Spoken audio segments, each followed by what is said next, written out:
जय भीम. आपण 14 एप्रिल बाबासाहेबांची जयंती कशी साजरी करावी याच्याबद्दल विचारणा केल्या जाते. मी सर्व कार्यकर्त्यांना विनंती करतोय की त्यांनी नेहमीप्रमाणे सकाळी बाबासाहेबांना वंदन करायचं, त्रिशरण पंचशील घ्यायचं, सार्वजनिक ठिकाणी जयंती साजरी करायची आणि दुपारी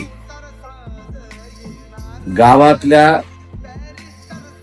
सर्व धर्माचे समाजाच्या लोकांना एकत्र बोलून गाव जेवण घालायचं.